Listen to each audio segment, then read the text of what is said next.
Hello, everybody, and welcome to another edition of First 5 p.m. here on WFRV Plus. I am your guest host. I was going to say host, but I'm not the host. I'm just the guest host. Your mic's not on yet. Well, we might as well bring him in, and we have someone on the show for the first time. I don't think Indy's. It's been a while since Indy has done this. Patricia, welcome to the show. Play them. There we go. Welcome to the show. It's an honor to be here on your first show. Thank you. This is Indy should be back tomorrow from his vacation. Supposedly. He just got back home to Milwaukee. He was going to visit with the fam before he came back up here to Green Bay. So it should be your regularly scheduled host. Thank God, because this really needs it. So we're going to get Patricia, I mean, when you said you wanted to be on the show, I was like, Yeah. me? You chose it to be on with me and not with Indy. I'm pretty That was honored a in really that. bad choice of yours. Well, I had offered before, but he said I didn't need to stay because usually I go home before first 5 p.m. is live. So Yeah, yeah. Well, talk a little. I mean, it says on the bottom, you're a news producer. I mean, Yeah. you're a 4 o'clock producer. I mean, She tells me to stop talking at weather. I was gonna say you guys have good correlation working on the 4 o'clock. Yeah. I mean, just kind of talk about how long you've been here, what's your favorite part of the job, and all that good fun stuff. Her favorite part of the job is producing me, of course. You know. Goodness gracious. Well, I've been here since March, so I got here right before the draft, kind of got thrown in, which was fun, but definitely a lot of work. Yeah, I guess definitely. my favorite thing is it's kind of different every day. Like you can go in having an idea of what it'll be like, but you don't know exactly what it'll be like. So I think that's probably the best part of it. All those changing parts. I mean Yeah. you're not a newsroom. There's something constantly changing. I Yeah. did 3 different things today, and we had a lot of fun doing it. So Yeah. no, it's awesome to have you on the show, and I know. Well, I'll make sure I call Indy after the show, and he's definitely not watching. As You never know. he watched a little bit, and then he was like, "Well, I got to go to dinner," and I was like, "All right, man, All right. whatever." But we're gonna get started. We're gonna do kind of what we've done yesterday. What we did yesterday with me on the show. We get into our local news All right. right away. We're gonna get started. Well, unfortunately, more of me. If that's a good thing or a bad thing. Ryan hates when we do this, but we're going to talk about my package. I know the news broke last week of the USL and the city of Green Bay entering a potential partnership of bringing men's and women's professional soccer to Green Bay. They had kind of an initial vote today at a meeting where it was, I think, unanimously approved for it to move on to the Common Council, where they'll have a vote next week, Tuesday. And if that gets approved, then they'll start really diving nose deep into bringing a stadium and getting all that there that's needed for a professional soccer team. So let's take a look, and we're going to watch my package, make sure we got the right button clipped in. Here we go. City of Green Bay's Redevelopment Authority has approved the decision to move forward with exclusive negotiations with the United Soccer League. This move would bring professional soccer teams to Titletown. Local 5's Blake Boris explains. Green Bay will soon be home to a soccer team, but where they will play remains to be seen. We're not really talking sites at this point. I think we'll have time for that down the line, but 4 to 6 acres is what they're going to need, and obviously we'd love to have them in downtown. The United Soccer League, or USL, has some guidelines on what is needed to meet expectations for a stadium, something that Green Bay would have to accommodate to bring teams into the city. The expectations that the USL has moving forward is that if you're going to build a stadium for them, it really should be exclusively for soccer as far as sports are concerned. I mean, a lot of other uses could be incorporated as far as concerts and things like that, but when you're talking about designing it for a particular sport, they really want it designed for soccer. The approval on Tuesday didn't put any pen to paper on funding for the project.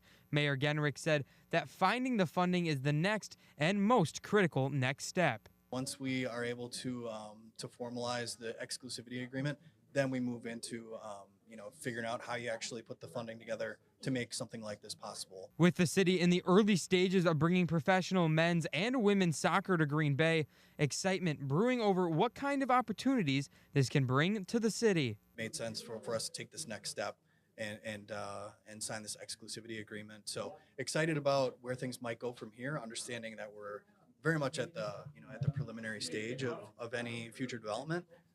But excited to be able to partner up with them on this possibility. In Green Bay, Blake Bortz, Local 5 News. Thank you, Blake. The final vote to approve now heads to the Green Bay City Council. That vote expected to happen during their next meeting, November the 11th at 6. City of Green Bay. Well, there you have it. Football.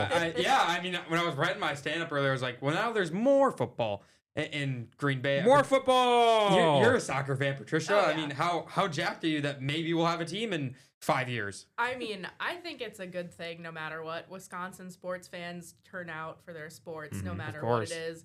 So I think it'll be great. And I think Milwaukee is going to have a team too. So really, There's already one in Madison. Yep. And I'm Yeah. sure they'll reference, in terms of sizing, where it's going to go, all that good stuff. Yeah. And I mean, the sport is popular at least in Wisconsin. I believe it was the 2019 Women's World Cup when Yep. the U.S. women's team played. Milwaukee was in one of the top 10 markets Yep. that was for watching numbers. So it's a big sport here. Yeah, it's definitely a fast-growing sport here. It's not all about the Packers and the gamblers, and can't forget about the Green Bay Phoenix's men's and women's basketball Don't forget teams. about the Rockers and the Dock Spiders, buddy. Come on. All right, well, that's a very awkward transition. We're gonna move into some somber news. Former Vice President Dick Cheney has recently passed away. We ran a little bit of an obituary package that CBS put together. This is what ran in our 4 o'clock. Action is pouring in around the political world after the death of former Vice President Dick Cheney. His family says he passed away from complications of pneumonia and cardiac and vascular disease. Bradley Blackburn reports.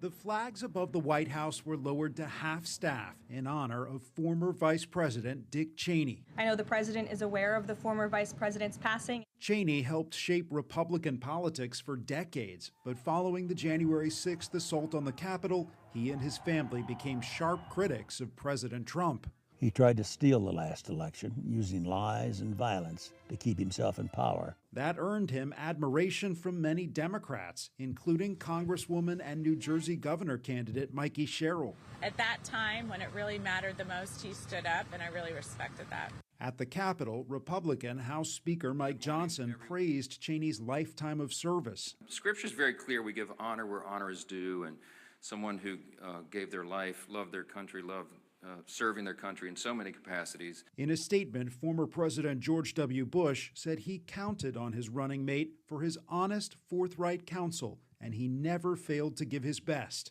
Cheney's family said he was a great and good man who taught his children and grandchildren to love our country and to live lives of courage, honor, love, kindness, and fly fishing. Cheney's career was defined by September 11th and the War on Terror, greatly expanding the vice president's role in the White House. You know, for most of American history, vice presidents were irrelevant. But when we think of a powerful vice president, when we think of a partner in governing, Dick Cheney is the one that comes to mind. Dick Cheney was 84 years old. Bradley Blackburn, CBS News, New York. Vice President Cheney began a doctorate at the University of Wisconsin, and while he did not finish that degree, his daughter Liz, who would later serve in the congressional seat he held, was born in Madison.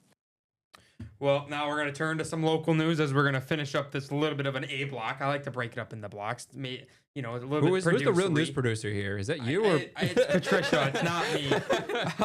I know a big thing that's been going on at Green Bay East High School has been the news surrounding football coach Nico Sila being placed on administrative leave.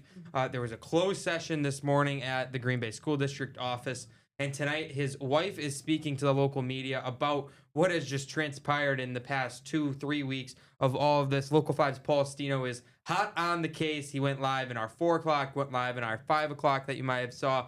I think he's doing a little something for our 6 o'clock, and he'll have a full thing at 10 o'clock. But we want to show you guys just what he had to say during our 4 o'clock show. An update is coming tonight from Nico Sila's supporters on the Green Bay East football coach's future. Last week, district officials giving him an option to resign, or they would recommend to the Board of Education that he gets fired. Local 5's Paul Stino is live at Joannes Park, where the news conference will take place later tonight with a preview for us. Hi, Paul. Yeah, Caitlin. So a source tells us that Coach Nico Sila, he won't actually be at the news conference tonight. Instead, several of his supporters, including his wife Chelsea, will be here to speak up on his behalf. One of the big things that they're trying to do with the news conference here tonight is to address those allegations against him, and maybe even more importantly, make an argument for why they are false and or do not justify him losing his job. Something they feel like they did not have a chance to do during his meeting with district administrators over the last few weeks, saying they felt like the district's decision to either force him to resign or recommend termination to the board was predetermined. By law, the school district is limited in what they can say publicly, saying in a statement last week, though, that Sila and his supporters have up to this point provided the media with an incomplete account of the allegations against him. Sila's supporters have told us that he got in trouble for things like driving students home from school and undermining district administrators when he vouched for his students. His supporters say the news conference tonight is about truth, accountability, and care, and making sure students understand what is going on, saying they will also share what the path forward for Coach Nico Sila will look like. And Caitlin, of course, we also reached out to the Green Bay Area Public School District for comment. A spokeswoman told us that they will not be providing a statement tonight to address what's happening here with the news conference. Live from Green Bay, Paul Stino, Local 5 News. All right, thank you.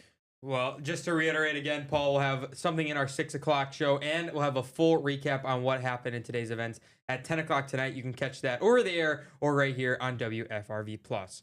Well, Patricia, thank you so much for joining the show. I hope you enjoyed it. Course. I'll have to tell Indy, and maybe you can make more regular appearances on the show. So, yeah, a lot of fun. Didn't mean to step on your toes there. Indy's a lot more fun, so don't worry.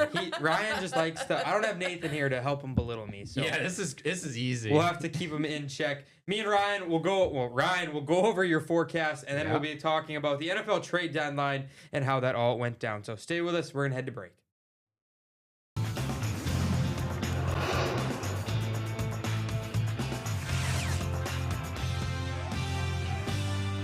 It's weather time with everybody's favorite weatherman. All right, let's pause there. Well, hold on. We got to figure out the. Hold on. We have the button. I'm on. There we go. Max He's 2. doing a good job. Do you want Max 2 or Max 1? Max 2 is perfect, Max buddy. 2 is fine. All Ryan right. Kudish is back on the show with me. You're welcome. He's gonna. Thank you, Ryan. What do we have for our forecast here for the rest of this evening? Yeah. So today's been pretty cloudy. I was hoping we would get some sunshine, but since we have 4:30 sunsets now. Oh, tell me, man. Hold on, I'm gonna fix this camera. Oh, now that we have 4:30 sunsets, it's brutal. Our it's days brutal, are getting dude. shorter, so we don't get a lot of opportunity to get into the sunshine. Tonight we'll have mostly cloudy skies. Our temperatures will actually cool down a little bit tonight, then warm up because of a warm front lift, and then the cold front drops in, so we drop back down. It's a little bit of a temperature roller coaster ride tonight, but the clouds around here will not allow us to drop down to the 20s and 30s. So no issues with frost tonight. Temperatures lower to mid 40s. We will have a few showers up across the far north woods, and you'll see that on Futurecast. Oh yeah, there they are. In the evening and overnight, we'll have some showers up across the north woods, and we could see an isolated shower up north early tomorrow morning, but most of us start off with clouds, but watch how quickly these clouds clear out. I think we're into sunshine by the late morning, going to the afternoon tomorrow. Awesome, dude. You say it's awesome. I say it's awesome. Remember on Monday, we had those really strong winds? Dude. Those returned. Dude, you know how crazy... Dude, I'm like... So I was doing my story yesterday, and I was in Ocano. Yep. And I'm at the gas station. We had a 44 mile per hour wind gust up there. And I'm like blowing. I feel like I'm blowing away. I'm like, what is happening? Like I couldn't shoot my stand up outside, and I was like, because no one's gonna hear me with my mic. Oh, those winds were insane. You want to hear a quick story? On yeah, exactly. I don't blame you. What day? It was on Earth Day, my first year here. Broke a camera because the wind knocked over my camera. So one of my cameras was out for, yeah. That was and that's why he's a meteorologist. Correct. But here's a look at those winds for, actually, there's a forecast highs tomorrow in the lower to mid 50s. The reason why, so our winds are going to turn around to the northwest, and usually that means a cooler wind direction. But the reason why we won't cool down is because we have the sunshine. Okay. The cool down comes in on Thursday when we lose that sunshine. So here's that wind forecast tomorrow. Gusting 25 to 30. I wouldn't rule out a 35 mile per hour wind gust for tomorrow morning, but mainly 25 to 30 miles per hour. Looks like I'm doing my interviews inside tomorrow. I would do that. Look at that 7-day forecast. Breezy with some rain showers at night on Thursday, 50 degrees. breezy and mild on Friday, 56. And we're watching the system for the weekend. Looks like models are starting to trend this further south. Yes. Is that what I think it is? Yep. Are we going to be talking about our favorite word Sunday morning? No. Okay. We might see some flurries in the clouds. So okay. Because what's going to happen is this system is going to look like it will drop to the south. So we might see some evening mixed showers south of, say, Appleton on Saturday. But what's going to happen is it's going to turn our winds around to the north. And this time of year, the water temperature over Lake Superior is still in the lower 50s, upper 40s. That means lake effect snow will start up along the UP. They'll likely get a few inches of snow. But we could see a few of those flurries, especially north of Green Bay on Sunday. 34 for a high, though. 37 on Monday with that Packers game. Here's that Packers game forecast, little preview. Dude, I'm not looking forward to this. You asked for this one, I have no sympathy for you. I'm helping our sports go live in the bowl, and I'm very excited to go, but I'm also going to be very freezing cold. Yeah, We're going to have to break out the sweatshirt. We're going to have to break out the jacket, and you're not ready for this. I'm not. No. 33 for tailgate, 31 at kickoff, 28 for the end of the game. That's just insane. It's that's just disheartening. Yeah. Let's make sure we got the two, Cam. That's just disheartening. You've ruined my Tuesday. I ruined your day the minute I walked into the door. No, stop it. Stop it. No, you stop. it. Oh my goodness gracious. Alrighty, well, it's Tuesday, and there's normally not much going on a Tuesday in the NFL. You have the Packers are off. Yep. I mean, you have locker room today with Local 5's Kyle Malzahn. I can't remember how to put up the thing to put them up there, but Lucas Haversick is the guest. Lucas Haversick is the guest. The dude who actually should be their starting kicker. That's not here nor there. So make sure you tune in for locker room tonight at 6:30. But no, it was the trade deadline, and all you heard around Titletown was no Tucker Kraft. They're gonna get a tight end, and they've talked to 4 different tight ends. They're talking about getting this defensive guy. They're talking about signing Asante Samuel Jr. Guys. They got It's nobody. Green Bay at the trade deadline. You know what they did? They signed some tight end. I don't know who he even is to the practice squad. I don't know. Michael McGasey, I think. No, I don't know who he is. I'm going to look this up. But there were some pretty big trades around the league. Oh, yeah, there were. We'll just start with kind of the quick notes, the footnotes. This was the most players traded in season in the past 25 seasons. Kind of ironic there, Ryan. 25 players were traded during the trade deadline. It was tied for the most first-round picks dealt. That was 3 in season in the past 25 seasons. It's the most tied with 2019. Sauce Gardner, biggest notable name. That was huge. He is the second player dealt for 2 first-round picks in season since 1990. Wow. The other was Jalen Ramsey when he was traded to the Rams, went on to win the Super Bowl. And Gardner's old team, the Jets, they're the first team with multiple in-season trades for first-round picks in the past 25 seasons. Yep. Definitely so interesting just how it went down. You know what? This is what we're gonna do. Who did they sign? The Packers did. I have not found it. They did a whole lot of reshuffling. We're gonna go to break. I got a lot to say, and we're gonna have 10 minutes to go. We're gonna break down everything. We're gonna take our final commercial break. You stay with us. We're gonna talk more about the deadline. Quickly talk about the Brewers. Preview the Bucks. Ryan doesn't want to talk about the Bucks, but we're gonna talk about the Bucks anyway. Stay with us, guys, after this break.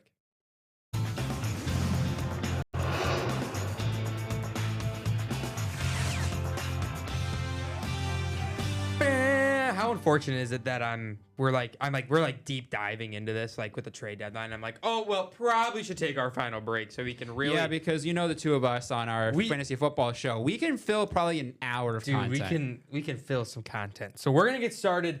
We're gonna talk about today's the day. We're gonna talk about today. Yep.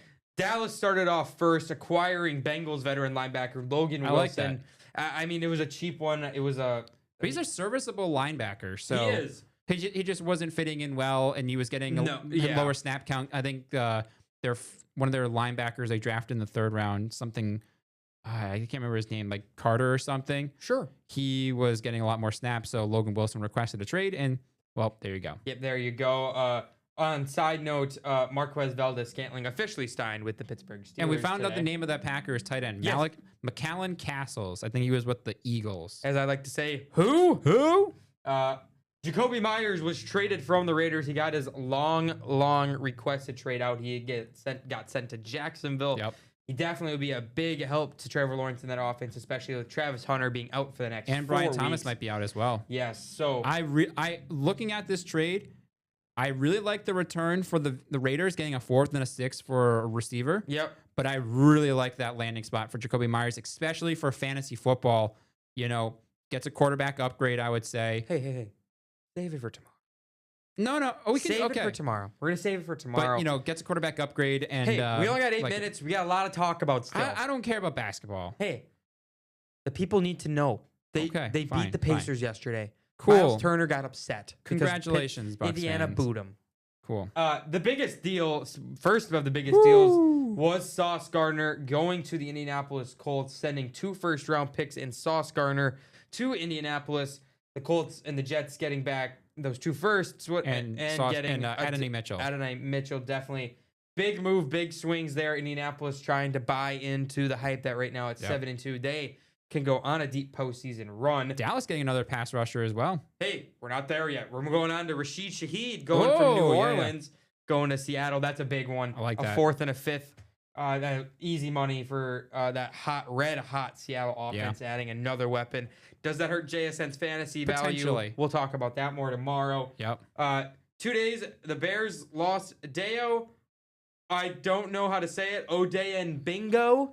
To a season-ending Achilles injuries. Bingo. The Bears added Joe Tryon-Shoyinka from the Cleveland Browns, and mediocre. The second blockbuster, the Jets cleaned house. Quinnen Williams going to Dallas. That's a big one. There's some firsts, some picks involved. Mazzie Smith. Mazzie Smith is from your favorite school, from U of M. Go Blue. Yeah. Him going out. This adds to filling up Micah Parsons a little bit. Gives Kenny Clark a good running mate on that D line. Getting Quinnen Williams definitely going to help that. What I found interesting about that trade is they used their own first. They didn't use the Packers. They didn't use the Green Bay first. one. They must. So believe they're running the table. They believe Green Bay is going to be worse. We'll have to see. Big thing there. I lost my train of thought for that. Quinnen Williams and Kenny Clark. Oh, yeah, they're looking to turn the defense around. They're the first team, I think, in I can't remember how long, to be average 30 points on offense and allow 30 points. Yeah. On it makes sense when you trade some guy named Michael Parsons. Micah. And the last deal of the day, the Chargers lost Joe Alt. They added Trevor Penning from Louisiana State University. Their O-line is oof. From the Saints. So that was the deadline. It was very chaotic. We're sitting here. I'm like, sauce to the Colts. Are you kidding me? Colts really are buying into the hype. I gotta pull up Buck stuff. You know what you feel bad for? I feel bad for Garrett Wilson and Breece Hall. It's like that meme where it's like, where is everybody? Where did everybody go? Where did everybody go? It's just us two. And then now it's just quite unfortunate. We're gonna pivot now. Baseball is over, but that means it's the off season, and that means some tough decisions are being made by the Milwaukee front office. It was announced today the Brewers. The Brewers declined William Contreras as club option, but they will enter arbitration, so no need to worry. He'll still be on the team next season. That's a big piece. But 2 key pieces from a season ago. Rhys Hoskins got hurt, but he was still doing good. That opened the way to Andrew Vaughn. And Andrew Vaughn basically earning being the Brewers' longtime first baseman. Rhys Hoskins will go to free agency. And Jose Quintana pitched well. He kind of fell off end of the year, but the Brewers were sick and tired of him beating them when he was playing on the Cubs, and I can't remember who else he played for. Just too many. There's too many. I think he was on the Mets. Yeah. There's too many. He's gonna enter free agency as well. I'm sure. Someone will get a serviceable number 5. Oh, excuse me. You're gonna see a lot of these happening throughout the week. Your Boston Red Sox and Alex Bregman are. Yeah. Trevor Story did opt in though. There you go. So he had a really good season. Alex Bregman will now head to free agency. I think there's a chance that he resigns. It could. He probably just wants more money, and I think the Red Sox could give him it. But if not, that's what we have Marcelo Meyer for. That's what we have Christian Campbell for. I'm cool with it. If he doesn't resign, whatever, that opens up the door to grab Pete Alonso. Sorry, Indy. He's gonna be a Red Sox. He's gonna be a Red Sox. Maybe, sure. I would love that. So quickly, let me get to the Bucks, and then we're gonna do something before I forgot this happened yesterday during the show Okay. with Luke, and Uh-oh. you're gonna have to. Oh, forget. I know exactly So what this we'll get is. to that in a second. The Bucks, they did win yesterday. They are now 5-2 on the year. It was Miles Turner's return to Indianapolis. There were some boos. He didn't like it. I feel like that's always why he's coming. He gave him 10 years. It's like the same. You thing. gotta appreciate 10 years to the team. He literally helped them get to the finals. Like he was a big piece for that Indiana team. And for you to boom on his first game back, are you kidding me? Unless it was like, he went to the. Would you consider them the rival? Right now they are, yes. Okay. So I mean, he went to the rival, but still, it's like he gave him 10 years. Like, I mean, I think the same thing happened when Favre came back to Green Bay for the first time. But I mean, it all depends. It didn't feel like that was like a tumultuous goodbye, in my opinion. But I think the worst one for me that I remember was when John Tavares on the Islanders said he was going to re-sign and then goes to the Toronto Maple Leafs and he got chastised the first game he was back in. What about Kyrie Irving when he said he was going to re-sign with Boston and went to Brooklyn? And that worked out. That was fine. That worked out. Tonight, the Bucks will be playing at 6:30 tonight. They will be up in Canada, not facing the Blue Jays. They'll be playing the Toronto Raptors. Gary Trent Jr., Ryan Rollins, AJ Green, Giannis Antetokounmpo, Miles Turner is your starting five. The Raptors will be rolling out Manuel Quickley, RJ Barrett, Brandon Ingram, Scotty Barnes, and Jakob Poeltl.